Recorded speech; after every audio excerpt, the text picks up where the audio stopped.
الحمد لله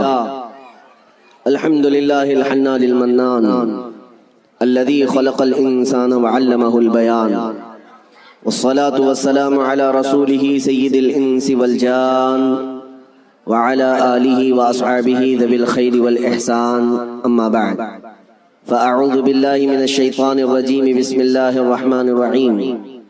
ولا تهنوا ولا تحزنوا وأنتم الأعلون إن كنتم مؤمنين. صدق الله مولانا العظيم وبلغنا رسوله النبي الأمين المتين المختار الكريم، ونحن على ذلك من الشاهدين والشاكرين والحمد لله رب العالمين. بارگاہ رسالت معاب صلی اللہ علیہ وسلم میں درود پاک کا ہدیہ پیش کریں. اللہم صلی علی سیدنا و مولانا محمد معدن الجود والکرم وآلہ واصحابہ الکرام وابنہ الکریم وبارک وسلم صلاة دائمة سرمدا ابدا. مرد حق باطل کے آگے مات کھا سکتا نہیں، مرد حق باطل کے آگے مات کھا سکتا نہیں، سر کٹا سکتا ہے لیکن سر جھکا سکتا نہیں. میرے عزیزوں،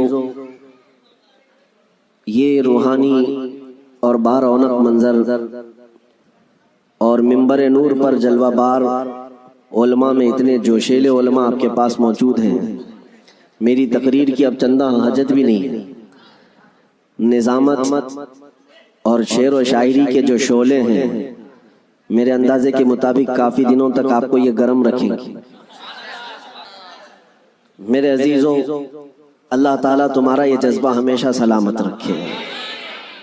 ہمارا ایک ہی مقصد ہے کہ اگر میرے مصطفیٰ کریم صلی اللہ علیہ وسلم کے نام پر ہمارا جوان بیدار ہو گیا تو اچھے اچھوں کی نیند ہم ہو ہی جائیں گے. بس ہمیں جگانا ہی ہے. ہم نہ تلوار کی بات کرتے ہیں نہ بندوق کی بات کرتے ہیں. میری تقریریں اٹھا کر کے دیکھ لیں، جن لوگوں کو تکلیف ہے اور ہماری امیج ایک کٹرواد کی طرح پیش کرتے ہیں، ان سے میں کہتا ہوں کب میں نے بم بارود کی بات کی ہے، کب میں نے گولی بندوق کی اور تیز نیزے تلوار کی بات کی ہے. کبھی اپنے نوجوانوں کو یہ تمام چیزیں پکڑنے کی بات ہی نہیں کی. پھر بھی آپ کو خوف اتنا کیوں ہے؟ پھر بھی آپ کو ڈر اتنا کیوں ہے؟ ہاں، اتنی بات ہے کہ میں یہ ضرور کہتا ہوں کہ ہمارے نبی پاک صلی اللہ علیہ وسلم کے غلاموں کے ہاتھ میں کنکری بھی آ جائے تو بہت قیمتی ہوتی ہے. ہاں، ہم نہ تلوار کی بات کرتے ہیں نہ بندوق اور بم بارود کی بات کرتے ہیں، لیکن میرے عزیزوں، دل سے اور سینے سے نکلنے والی باتیں اس سے بھی زیادہ طاقتور ہوتی ہیں. یہ دنیا جانتی ہے، یہ دنیا جانتی ہے. اور اسی وجہ سے پورا کربلا کا واقعہ پیش آ گیا. آپ کبھی سوچ سکتے ہیں کہ ایک طرف نواسہ رسول امام علی مقام جو بغیر جنگ کے ارادے سے اپنے گھر سے نکلے ہیں، اپنا مختصر سا خاندان لے کر کے نکلے ہیں، لیکن جب وہ کوفہ آنے والے تھے بیچ راستے میں آپ کو روکا گیا. آپ کے قافلے میں آنے والوں کی تعداد مختلف بتائی گئی ہے روایات میں. مسعودی کی روایت میں 135 لوگ تھے امام حسین کے ساتھ، اور دیگر روایات کے مطابق 82 لوگ تھے، 82 لوگ، عورتیں مرد سب ملا کر. شہید ہونے والوں کی تعداد 72 ہے. لیکن 72 ہو کہ 82 ہو کہ 135 ہو، ان کا راستہ روکنے کے لیے پہلے 1000 کا لشکر آیا، پھر اس کے بعد 4000 کا لشکر آیا، پھر اس کے بعد کل ملا کر 22000 کا لشکر آیا. یہ کون سا کمپیر کر کے تو دیکھیں، ایک آدمی کو روکنے کے لیے 2 ہوتے، 3 ہوتے، 4 ہوتے. 80 لوگوں کو روکنے کے لیے اگر 22000 لوگ لگتے ہیں تو عقل آج بھی تسلیم نہیں کر پاتی. نوجوانوں تصور کرو، کیا آپ کے زمانے میں بھی، ہم تو 1400 سال پہلے کی طاقت نہیں رکھتے، کمزور ہو گئے، آپ کے زمانے میں بھی آپ سے اگر کہا جائے کیا 80 لوگوں کو روکنے کے لیے کتنے لوگوں کی ضرورت پیش آئے گی؟ آپ کہیں گے زیادہ سے زیادہ 800 لوگ. اور بھی اگر آپ کے اندر شدت ہے تو بولیں گے 8000 لوگ. لیکن یہ 22000 کی تعداد سمجھ میں نہیں آتی. یہ آپ کو آج بھی سمجھنے کی ضرورت ہے کہ دشمن کے اور باطل کے خیمے میں اہل حق کا رعب کتنا ہوتا ہے، اہل حق کا خوف کتنا ہوتا ہے. 1400 سال سے یہی نیم چلا رہا ہے، یہی دستور چلا رہا ہے۔ حق جماعت تھوڑی ہوتی ہے اور کفر کی طاقت بہت زیادہ ہوتی ہے، لیکن پھر بھی اہل حق کے دل میں خوف نہیں ہوتا کہ ہم 80 ہیں، بلکہ خوف انہی 22,000 کے دل میں ہی ہوتا ہے۔ آج بھی ہم دیکھ رہے ہیں الحمدللہ ہماری تعداد کم ہے، ہمیں آج مائنورٹی کہا جاتا ہے، ہمیں آج مائنورٹی کہا جاتا ہے۔ ہمارا حال تو یہ ہے کہ ہمارے پاس کچھ بھی نہیں، اسلحہ نہیں، بم بارود نہیں، طاقت نہیں، ہمارے تو نوجوان ڈپارٹمنٹ میں بھی نہیں، عہدوں پر بھی نہیں۔ ارے ہمارا حال تو یہ ہے کہ ہم حکومت کے تخت تک بھی نہیں پہنچ پاتے۔ ہمارا حال تو یہ ہے کہ سیاست میں ہماری کوئی نمائندگی نہیں، اور جو کچھ پہنچ بھی گئے بیچارے وہ کسی اور کی جھولی میں گر گئے۔ ہمارے پاس کیا ہے؟ مذہب و ملت میرے مصطفیٰ کے ناموس کی نمائندگی کرنے والا کون ہے؟ اکا دکا ہو سکتا ہے، لیکن یہی مائنورٹی ہو، اقلیت کی تعداد ہی ہے۔ ہمارے پاس کچھ بھی نہیں ہے۔ پھر میں پوچھتا ہوں یہ ٹی وی میں 24 گھنٹے صرف مسلمان ہی کیوں نظر آتے ہیں؟ میڈیا ان کا ہاٹ ایشو اگر آج کے زمانے کا ہے، کچھ بھی ہو، مسجد ہوگا، برقع ہوگا، داڑھی ہوگی، ٹوپی ہوگی، ہم ان سے پوچھتے ہیں میاں یہ تو بہت تھوڑے سے ہیں ہندوستان میں۔ ان کی حیثیت یہ ہے کہ پڑھے لکھے بھی زیادہ نہیں ہیں، عہدوں پر بھی زیادہ نہیں ہیں، سیاست میں بھی نہیں ہیں، لیکن پھر ٹیلی ویژن میں کیوں زیادہ ہیں؟ ٹی وی میں، نیوز میں یہ زیادہ کیوں ہیں؟ تو جانکار لوگوں کی طرف سے جواب آتا ہے کہ ساری دنیا آج تک وہ کربلا کا واقعہ بھول نہیں پائی ہے۔ کربلا کا واقعہ بھول نہیں پائی اس لیے کہ آج بھی ان کو ایسا لگتا ہے کہ اگر ایک بھی غلام حسین کھڑا ہو گیا تو پھر چاہے مقابل میں کروڑوں ہی کیوں نہ ہو، خطرہ اسی ایک سے ہی نظر آتا ہے۔ میرے عزیزو، ایک بات یاد رکھنا، ہم مومن ہیں اور ہمارے لیے موت کوئی حادثہ نہیں ہے۔ ہمارے لیے موت حادثہ نہیں، بلکہ امام حسین نے ہمیں یہ سبق دیا ہے، موت ہمارے لیے شہادت ہے۔ اگر حق کی راہ میں کٹ گئے، مر گئے، تو یہ ذلت نہیں، عیب نہیں، بلکہ رہتی دنیا تک مولا تمہارے نام کا یہ اعلان فرماتا ہے کہ اسے اب کوئی مردہ نہ کہے۔ جو اللہ کی راہ میں مر گیا اب اسے مردہ بھی کہنے کو منع کر دیا گیا۔ اس لیے یہ تصور ہمارے پاس ہے الحمدللہ۔ اور ایک بات اور بھی میں آپ کو بتا دوں، دنیا کو اگر آج کسی بات کا سب سے زیادہ خوف ہے تو کیا ہے؟ اقبال نے کہا تھا انگریز ہمیں ہزار توڑنے کی کوشش کرتے رہے، مارنے کی، کاٹنے کی، جلا وطن کرنے کی، حکومتیں چھیننے کی، لیکن اخیر میں تنگ آ کر کے کیا کہتے ہیں جانتے ہو؟ انگریزوں کی زبان سے نکلے ہوئے الفاظ کی ترجمانی اقبال کرتا ہے، یوں کہتا ہے شاعر مشرق، یہ فاقہ کش موت سے ڈرتا نہیں ذرا۔ مسلمانوں کے بارے میں انگریز یہ کہتے ہیں یہ فاقہ کش ہے۔ فاقہ کش کا مطلب ہے بھوکے رہتے ہیں، کھانے پینے کو ان کے پاس ہے نہیں، لیکن معاملہ یہ ہے یہ فاقہ کش موت سے ڈرتا نہیں ذرا۔ ہاں، موت سے ڈرتا نہیں ذرا، روح محمدی اس کے بدن سے نکال دو۔ وہ انگریز یہ کہتے ہیں کہ روح محمدی نکالو اس کے بدن سے، ان کے کپڑے چھین لو، ان کی جائیدادیں کرک کر لو، ان کے بچے مار دو، ان کی حکومتیں چھین لو، کچھ نہیں ہونا ہے ان کے ساتھ جب تک ان کے سینوں میں عشق محمدی ہے، یہ پھر جمع ہوتے رہے۔ دنیا اس نقطے کو سمجھتی ہے میرے عزیزوں، اس لیے ہمارا وناش کرنے کی جو بات کرتے ہیں، یہ ان کی جب باتیں سنتا ہوں تو ہنسی بھی آتی ہے، مذاق نہیں۔ یہ اپنے گوفے میں بیٹھ کر کہتے ہیں کہ ہم 2 سال کے اندر پورے اسلام کا وناش کر دیں گے، ختم کر دیں گے۔ میں اکثر یہ کہا کرتا ہوں ان کو اپنے بدن کی کھجلی مٹانا نہیں آتا، اتنے دین اسلام اور اس کی حقانیت کو مٹانے کی بات کر جاتے ہیں۔ عزیزان گرامی، آپ تمامی حضرات کربلا ابھی سنے ہوئے ہوں گے، عشرہ مجالس میں آپ نے شرکت کی ہوگی، مولا حسین کی داستان کربلا سنی ہوگی۔ اس کے بعد اب جو آپ کو درس لے کر کے کھڑا ہونا ہے وہ کیا ہے؟ وہ فاضل بریلوی امام اہل سنت احمد رضا خان نور اللہ مرقدہ سے سنو۔ آپ نے یہ میسج دیا تھا، خوف نہ رکھ رضا ذرا، تو ہے عبد مصطفیٰ۔ خوف نہ رکھ رضا ذرا، تو ہے عبد مصطفیٰ، تیرے لیے امان ہے، تیرے لیے امان ہے۔ یہ ہم سب کے لیے میسج ہے۔ اگر آپ کو یہ لگتا ہے کہ میں مدینے کے تاجدار کا غلام ہوں تو خوف کو نکال کر پھینکو، کچھ نہیں ہونا ہے۔ یہ پھانسی کے پھندے، یہ جیل کی سلاخیں، یا تلواروں کی چمک، یا گولیوں بارود کی باتیں، یہ سب ہمارے لیے میرے عزیزوں موت کا ڈر نہیں بتا سکتی، اس لیے کہ حضرت مظفر حسین کچوچوی رحمۃ اللہ علیہ نے ایک بات فرمائی تھی، جب ان کو قید کیا گیا تھا جیل میں، تب انہوں نے کہا تھا مظفر کو مقید نہ سمجھ اے سیاد، میری اسیری بھی سنت آبائی ہے، ہمارا قید ہونا بھی ہمارے آبا و اجداد کی سنت ہے۔ اس لیے میں جس جگہ جاتا ہوں نوجوانوں سے ایک ہی بات کا خطاب کرتا ہوں کہ اپنے سینوں سے خوف نکالو، ڈر نکالو، اور اس بات کا یقین تم سے زیادہ کس کو ہے کہ ہمارا رازق اللہ ہے، اس سے زیادہ کون اس دنیا میں یقین رکھتا ہے؟ آپ ہیں، مومن ہیں، اللہ کی ذات پر یقین ہے آپ کو، ہمارے دانے دانے کا رازق اللہ ہے، اور ہماری ہر سانس کا مالک اللہ ہے۔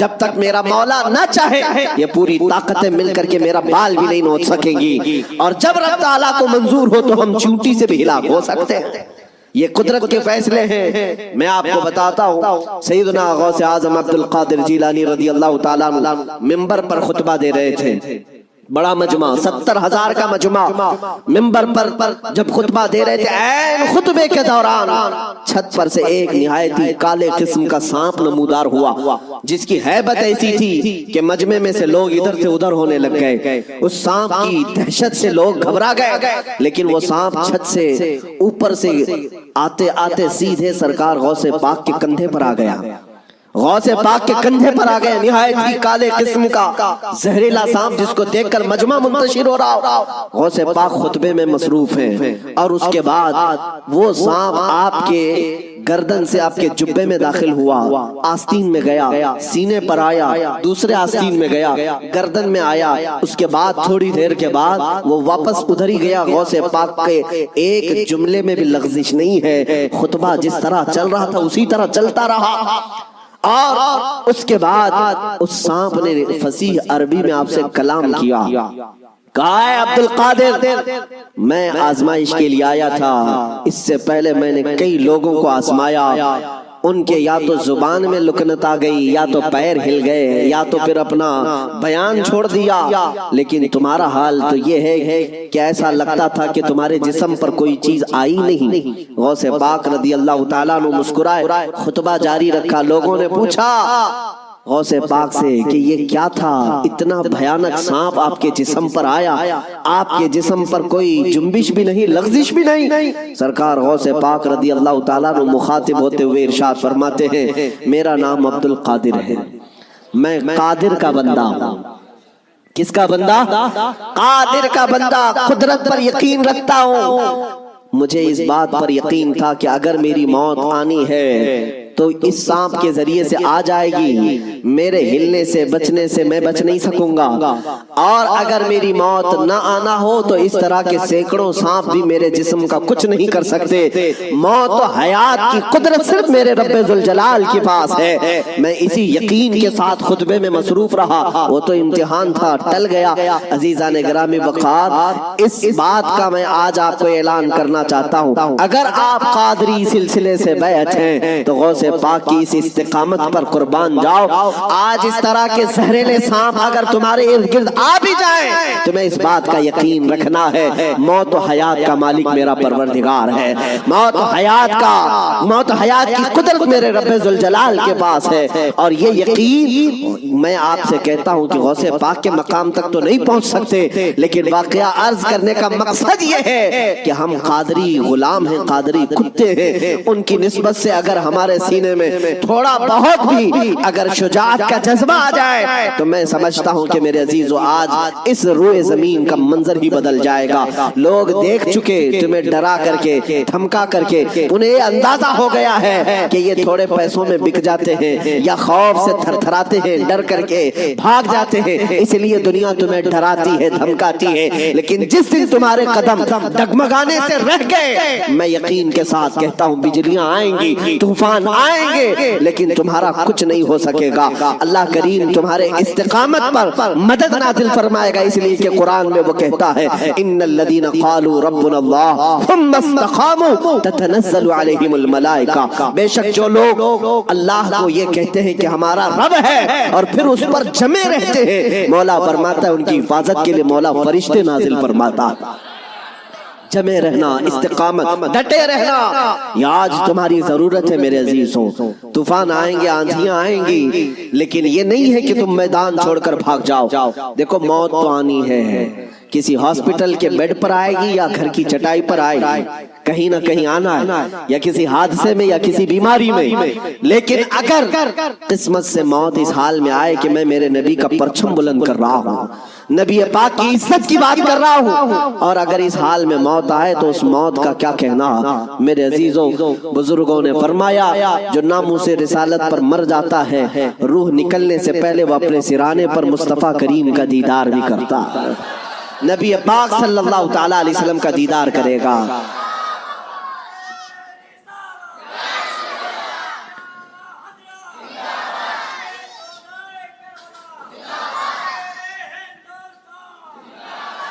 آج میں آپ کے سامنے دو چند جھلکیاں بتاؤں گا. واقعات کربلا تفصیل سے بیان کرنے کا موقع نہیں ہے، آپ نے 10 روزہ مجالس میں تفصیل سے سن لیا ہوگا. دو چند ان کی جھلکیاں واقعات کربلا. اور ایک بات میں بتا دوں، کربلا کے واقعات ماتم کرنے کے لیے نہیں سنائے جاتے، ہاں صرف اور صرف واویلا مچھانے کے لیے نہیں. غم اپنی جگہ پر. میرے عزیزوں، ہم سے زیادہ غم کون کرے گا؟ مولا حسین کا. اس لیے کہ ہم اہل سنت و جماعت ہیں. ہم سردار نوجوانان جنت کے سردار سیدنا امام علی مقام کی شہادت کا کیا غم نہیں کرتے؟ غم ضرور کرتے ہیں. لیکن آج واقعات کربلا کو سننے والے اور بولنے والے دونوں کے لیے میں آج ایک بات بتا دوں، صرف اور صرف رونے دھونے کے لیے واقعات نہیں بیان کیے جاتے، بلکہ ہر بزدل کو جوان شیر بنانے کے لیے واقعات کربلا سنائے جاتے. بلکہ میں تو کہتا ہوں اگر بیان کرنے کا انداز، میں تو مقرر نہیں ہوں، میں خطیب نہیں ہوں، میرے پاس کوئی انداز بھی نہیں ہے، میں تو اپنی گفتگو کرنے کا عادی ہوں. لیکن اگر سچا غلام حسین کوئی منبر سے بیان کرے، دیکھنا قسم رب ذوالجلال کی 80 سال کا بوڑھا بھی تمہیں 25 سال کا جوان نظر آنے لگ جائے. اس کا جذبہ جوان نظر آئے گا. مولا حسین کے واقعات سننے کے بعد میں آپ کو بتاتا ہوں، سیدنا امام علی مقام مکہ سے نکل کر کے کوفہ جا رہے تھے. بہتوں نے منع کیا آپ کو، لیکن آپ کے سامنے کوفہ کے خطوط موجود تھے. اتمام حجت کے لیے آپ تشریف لے جا رہے تھے. بیچ راستے میں کوفہ کا گورنر عبید اللہ ابن زیاد، حر بن یزید، یہ نام یاد رکھیں، حر بن یزید الریاحی کو 1000 کا لشکر دے کر بھیجا کہ حسین کا راستہ روک لو اور انہیں کوفہ کی طرف آنے نہ دو. دائیں بائیں ادھر ادھر چلاتے رہے. حر بن یزید کوفہ پہنچنے سے کافی پہلے ہی مولا حسین کا راستہ روک لی. توجہ چاہتا ہوں، حر بن یزید کس کی طرف سے آیا؟ وہ سپہ سالار تھا، یزیدی فوج کی طرف سے آیا، 1000 کا لشکر لے کر آیا. لیکن جب وہ آیا مولا حسین کے پاس، راستہ روک لیا اور کہا ہم آپ کو کوفہ جانے نہیں دیں گے، آپ بغاوت کر رہے ہیں وقت کے خلیفہ امیر المومنین یزید سے. ان کے ذوم باطل میں یہی تھا. اور اس کے بعد وہ راستہ روکے اتنی دور تک چلتا رہا، کبھی دائیں کبھی بائیں. امام حسین ایک جگہ پر جب پڑاؤ کرتے ہیں، ظہر کا وقت ہے، اذان ہوئی، نماز کے لیے جماعت قائم ہو رہی ہے. امام حسین نے اس حر بن یزید سے پوچھا جو 1000 لشکر کا سپہ سالار تھا، کہا ہم نماز پڑھنے جا رہے ہیں، ہم اپنی نماز پڑھ لیں، کیا تمہاری جماعت الگ ہوگی ہماری جماعت الگ ہوگی؟ حر بن یزید نے کہا نہیں، امام آپ ہی ہوں گے، ہم مقتدی ہوں گے، اقتداء ہم کریں گے. امام حسین مصلی پر ہیں، راستہ روکنے کے لیے جو آیا ہے یزید کا سپہ سالار، وہ اقتداء کر رہا ہے 1000 لشکریوں کے ساتھ اقتداء کر رہا ہے. ظہر میں بھی، عصر میں بھی، مغرب میں بھی، عشاء میں بھی کنٹینیو جو نمازیں ہوتی ہیں، نماز امام حسین ہی پڑھاتے ہیں. اور راستہ روکنے کے لیے آیا ہوا یزید کا سپہ سالار اقتداء کر رہا ہے. میں علماء سے کہتا ہوں میرے عزیزوں، بڑا عظیم نکتہ ہے، اگر حسین کے سچے وفادار ہو تو آج بھی ہزاروں یزیدی تمہاری بھی اقتدا کرنے کو تیار ہیں، کرتے ہیں، مجبور ہیں۔ اگر سچے حسینی بن جاؤ تو اقتدا تو ہوگی، لیکن جو بات مجھے عرض کرنی ہے وہ یہ ہے، راستہ روکا اور اس کے بعد پھر پیغام آیا کہ امام حسین کو کوفہ کی طرف آنے مت دینا، کسی اور راستے کی طرف لے جاؤ، کسی اور راستے کی طرف وہ زبردستی لے گیا۔ پھر وہ میدان آیا جس کو کربلا کہا جاتا ہے، امام حسین وہاں اتر گئے اور ایسی جگہ پر آپ کو اتارا گیا جہاں پانی نہ ملے، دریا کے اوپر سارے یزیدی فوج کا قبضہ۔ اب سنیے، محرم کا مہینہ ہے، 7ویں آ گئی، 8ویں آ گئی، اس کے بعد یہ صلح مصالحت کی بھی باتیں چلتی رہی۔ امام حسین نے پیغام بھیجا تھا عبید اللہ ابن زیاد کو، 3 آپشن دیے تھے، کوئی قبول کر لو، لیکن وہ ظالم آپ کے خون کے در پہ تھے، مانے نہیں، 4000 کا لشکر دے کر بھیجا، پھر اس کے بعد تقریباً 15000 کا لشکر دے کر بھیجے، 15000 یا 16000 کا لشکر دے کر دوبارہ بھیجا۔ اب یہ 9ویں محرم آئی ہے، توجہ چاہتا ہوں، 22000 کا لشکر۔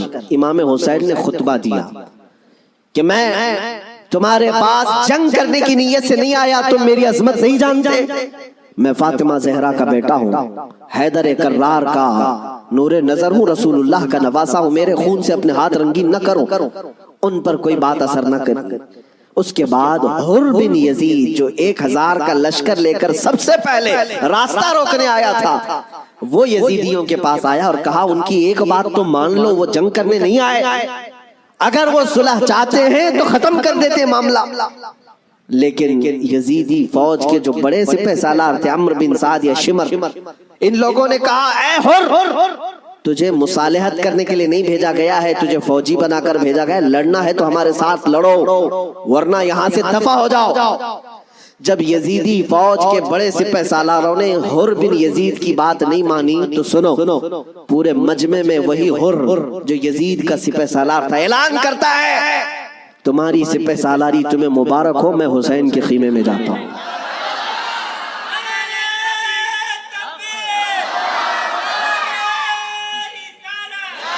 توجہ،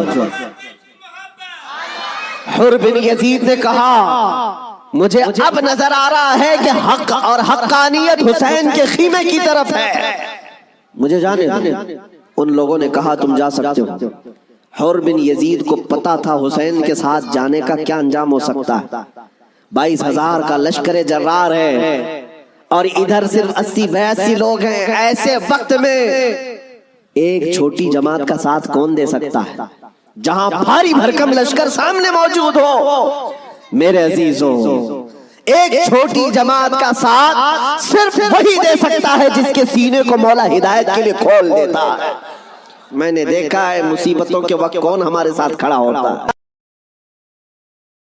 لوگوں کی نظروں میں بہت بڑی بڑی حکومتیں ہوتی ہیں، ارے بہت سارے لوگ تو ڈر جاتے ہیں ان کے ساتھ کھڑے ہو جائیں، فوٹو میں آ جائیں گے تو کل کیس ہمارے اوپر بھی ہو جائے گا۔ میرے عزیزوں، میں اپنی بات نہیں کرتا، لیکن ایک بات ضرور ہے، حق جماعت اگر اقلیت میں بھی کیوں نہ ہو، اللہ کی مدد آج یا کل اسی کے ساتھ ہوگی۔ اگرچہ آج وہ مظلوم نظر آئے لیکن اللہ تعالیٰ غالب فرمائے گا۔ حسین اعظم کے پاس حر بن یزید آ گئے۔ جس بات کی طرف میں تمہیں لے جا رہا ہوں اس کے لیے اتنا لمبا واقعہ بیان کرنا پڑا، جو اصل لب لباب ہے، جو خلاصہ ہے اس واقعے کا، وہ ابھی عنقریب بیان کرتا ہوں۔ نوجوانوں توجہ سے سنو، توجہ۔